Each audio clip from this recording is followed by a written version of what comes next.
నమస్కారం. నా పేరు బొమ్మన విజయ్. నేను బీజేవైఎం స్టేట్ సెక్రటరీ కడప. మనం ఈ గత వారంలో ఈ మధ్యకాలంలో కడపలో చూసిన ఒక విషయం, అల్మాస్పేట సర్కిల్ పైన జరిగినటువంటి ఒక ఘర్షణ అనేది మనందరికీ తెలిసిన విషయమే.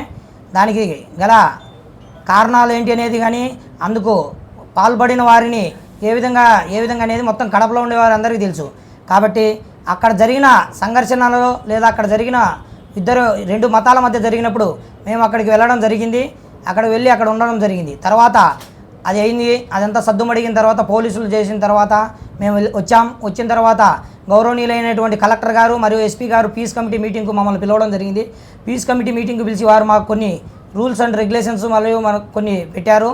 దాన్ని అన్నింటినీ మేము పాటిస్తూ వెంటనే ఉదయాన్నే మేము కడప నగరంలో ఏర్పాటు చేసినటువంటి బైక్ ర్యాలీకి సంబంధించినటువంటి ఫ్లెక్సీలను కార్పొరేషన్ అధికారులు తొలగించకముందే మా వ్యక్తిగతంగా మేమే తొలగించడం జరిగింది. అదేవిధంగా తర్వాత ఆ రోజు నైటు 1 గంట 1:30 టైంలో పోలీసు వారు మా ఇంటికి వచ్చి మమ్మల్ని విచారణ పేరుతో పోలీస్ స్టేషన్కు పిలవడం జరిగింది. మేము ఎటువంటి ఇబ్బంది పెట్టకుండా పోలీస్ స్టేషన్కు విచారణకు వెళ్ళడం జరిగింది. నైట్ అంతా మమ్మల్ని పోలీస్ స్టేషన్లోనే పెట్టుకున్నారు. ఉదయం 10:30 11 గంటలకు 12 గంటలకు మమ్మల్ని విడుదల చేశారు పార్టీ 1 నోటీస్ ఇచ్చి. సరే అన్నాము. తర్వాత 10వ తేదీ ఎటువంటి బైక్ ర్యాలీ నిర్వహించలేదు. 11వ తేదీ ఎటువంటి బైక్ ర్యాలీ నిర్వహించలేదు. తర్వాత మా పెద్దలు మాకు సూచించారు, ఎటువంటి బైక్ ర్యాలీ కానీ లేదంటే ఎటువంటి ఇది కానీ మీరు చేయొద్దు, మనము శాంతిని కోరుకుందాం, మనకు ఒకరిపైన విజయం కానీ ఒకరిపైన గెలుపు కానీ ఇటువంటిది వద్దు, మీరు రెచ్చగొట్టేటువంటి వ్యాఖ్యలు చేయొద్దు, ఇలాంటిది ఇంతటితో ఆపేయండి అని చెప్పారు. సరే అని దానికి మేము కట్టుబడి ఉన్నాం. అదేవిధంగా ఉన్నాం. దీంట్లో భాగంగా 12వ తేదీ ఉదయం ఏదైతే అల్మాస్పేట సర్కిల్ వద్ద ఏర్పాటు చేసిన నూతన హనుమాన్ విగ్రహం వద్దకు మేము ఆ గుడి వద్దకు వెళ్ళడం జరిగింది. అతి కొద్ది మందితో, నేను మరియు ఇద్దరు ముగ్గురితో వెళ్ళాం. అక్కడ దేవుడి దర్శనం చేసుకొని అంతా విగ్రహ ప్రతిష్ఠ అయిన వెంటనే 2 టౌన్ సిఐ గారు మమ్మల్ని విచారణ పేరుతో మరోసారి స్టేషన్కి రావాలని కోరడం జరిగింది. నేను వెంటనే వారితో పాటే అక్కడి నుంచి స్టేషన్కు వెళ్ళాను. ఉదయం స్టేషన్కి వెళ్ళి అక్కడికి వెళ్ళిన తర్వాత ఏం లేదు విజయ్, నార్మల్గా నిన్ను విచారణ చేద్దామని వచ్చాము అన్నారు. సరే అన్నాను. అక్కడ సిఐ గారు కానీ లేదా ఇతర అధికారులు కానీ లేదంటే ఎస్బీఓలు కానీ అడిగిన ప్రశ్నలన్నింటికి నేను సమాధానం చెప్పడం జరిగింది. నేను ఎటువంటి తప్పు చేయలేదు, లేదంటే ఎటువంటి రెచ్చగొట్టేది చేయలేదని వాళ్ళకి వివరించాం. ఆ తర్వాత ఫోన్ అడిగారు. ఫోన్ వెంటనే ఇచ్చాను నేను. ఫోన్ ఇచ్చిన తర్వాత ఫోన్ పాస్వర్డ్ అడిగారు. నేను ఎటువంటి తప్పు చేయలేదు, ఇదండి కావాలంటే నేను చూపిస్తా, ఇవ్వండి అని ఇచ్చాను పోలీసు వారికి. ఫోన్ ఇచ్చిన తర్వాత ఏమన్నారంటే 1 or 2 minutes మేము చెక్ చేసి నీకు ఫోన్ ఇస్తామన్నారు. ఆ తర్వాత ఫోన్ వారి దగ్గరే పెట్టుకున్నారు. రాత్రి 10:30 లేదా 11 గంటలప్పుడు మా రాష్ట్ర నాయకత్వం, జిల్లా నాయకత్వం వారికి ఫోన్ చేస్తే నన్ను వదిలిపెట్టడం జరిగింది.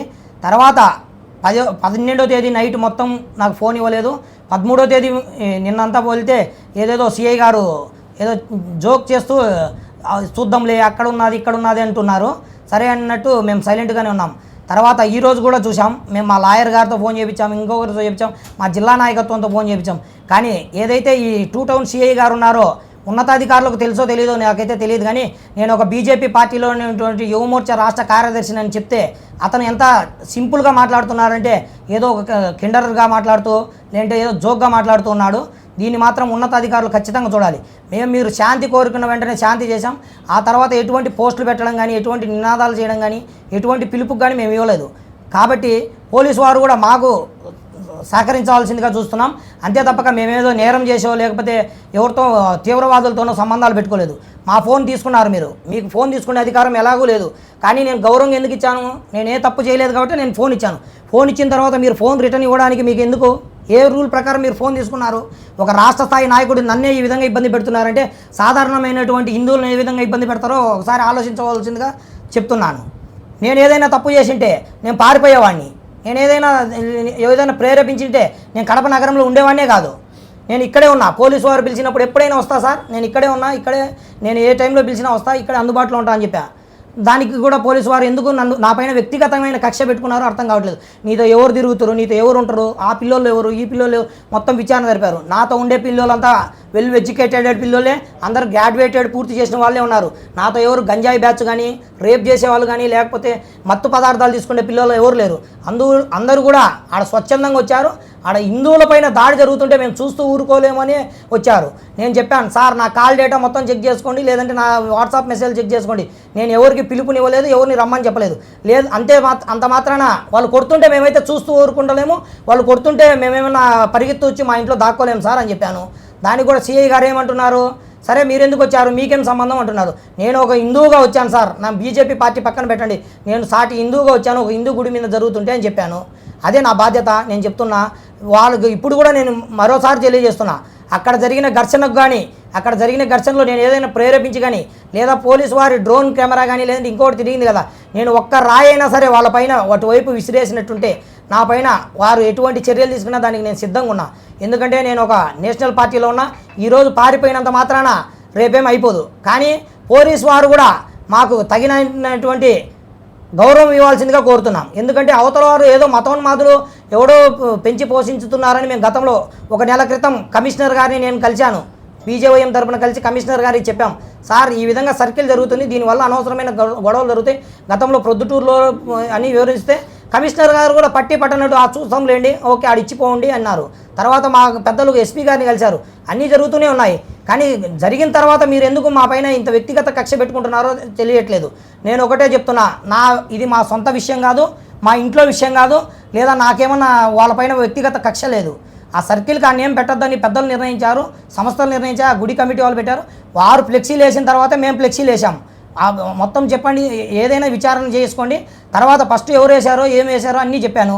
ఇప్పుడు కూడా నేను చెప్తున్నా, అదే మాటకు నేను కట్టుబడి ఉన్నా. నేను ఎటువంటి దానికైనా ప్రేరేపించింటేనో, లేకపోతే నేను కారణమైతే దానికి కోర్టు వారు కానీ పోలీసు వారు కానీ ఏ శిక్ష విధించినా నేను అనుభవించడానికి సిద్ధంగా ఉన్నా. అంతే తప్పక నా పైన వ్యక్తిగతంగా కక్ష కట్టుకొని నా ఫోన్ తీసుకొని నా ఫోన్తో నా పాస్వర్డ్ ఇప్పించుకొని నా ఫోన్లో ఉన్నటువంటి ఏం చేసినా నాకేం భయం లేదు. నేనైతే ఎటువంటి గంజా వ్యాపారం చేయడం లేదు, ఎటువంటి డ్రగ్స్ వ్యాపారం చేయడం లేదు, ఎర్రచందనం వ్యాపారం చేయట్లేదు. నాకు ఎటువంటి భయం లేదు. కాకపోతే నేను చెప్తున్నా, ఒక బీజేవైఎం రాష్ట్ర కార్యదర్శి అయినటువంటి నన్నే నా ఫోన్ 3 రోజులు మీ దగ్గర పెట్టుకొని నాకు ఫోన్ ఇవ్వకుండా మీ ఇష్టం వచ్చినట్టు బిహేవ్ చేస్తున్నారు. కాబట్టి నేను తెలియజేయడం కోసమే ఈరోజు ఈ ప్రెస్ మీట్ నిర్వహించడం జరిగింది. మీరు శాంతి కోరుకున్నారు, మేము శాంతిని ఇచ్చాం. అలా కాదనుకుంటే ఏదైనా సరే మీ ఫోన్ పెట్టుకుంటా అంటే నాకు ఎటువంటి ప్రాబ్లం లేదు, ఫోన్ పెట్టుకుంటా. కానీ నేను ఏ తప్పు చేయలేదు కాబట్టి నా ఫోన్ నాకు కావాలనే విధంగా ఈరోజు మీడియా ముఖంగా నేను తెలియజేస్తున్నా. ఉన్నతాధికారులు దీనిపైన ఖచ్చితంగా ఏం జరిగిందో ఏం జరగలేదో తెలుసుకొని నా ఫోన్ నాకు ఇప్పించాలి. నా ఫోన్ ఇవ్వకపోయినా నాకేం ఇబ్బంది లేదు. తర్వాత నేను తెలియజేయాలనే ఈరోజు నేను ఈ ప్రెస్ మీట్ నిర్వహించడం జరిగింది. దయచేసి కడప జిల్లాలో ఉన్నటువంటి జిల్లా యంత్రాంగం అంతా మీరు శాంతి కావాలనుకున్నారు, శాంతినే మేము చెప్పాము. ఆ తర్వాత ఏదైనా మేము ఎవరితో అయినా మీటింగ్ పెట్టినట్టు కానీ, లేదంటే రెచ్చగొట్టే విధానం పెట్టినట్టు కానీ, బైక్ ర్యాలీ వద్దన్నారు, మేము బైక్ ర్యాలీ విరమించుకున్నాం. గుడి దగ్గరికి ఎంత ఎక్కువ మంది రావద్దన్నారు, విరమించుకున్నాం. అంటే మీరు గుడికి కూడా రావద్దని రిస్ట్రిక్షన్ ఏమన్నా మాకు ఇచ్చినట్టే, నువ్వు ఇచ్చిన తర్వాత నువ్వు ఎందుకు వచ్చావు అనొచ్చు. నాకు ఎటువంటి రిస్ట్రిక్షన్ చెప్పలేదు, నాకు ఏ పోలీస్ స్టేషన్లో చెప్పలేదు. నేను గుడి దగ్గరికి వెళ్ళాను, అక్కడ ఉంటాయి కదా సీసీ కెమెరాలు, చెక్ చేసుకోండి. నా వ్యక్తిగత కారులో నేను మా వాళ్ళతో మా సొంత తమ్ములతో నేను వెళ్ళాను. వెళ్ళిన తర్వాత సిఐ గారు పిలిచారు, వచ్చాను. కాబట్టి దీన్ని మీడియా మిత్రులందరూ గమనించవలసిందిగా కోరుతున్నా. నమస్కారం.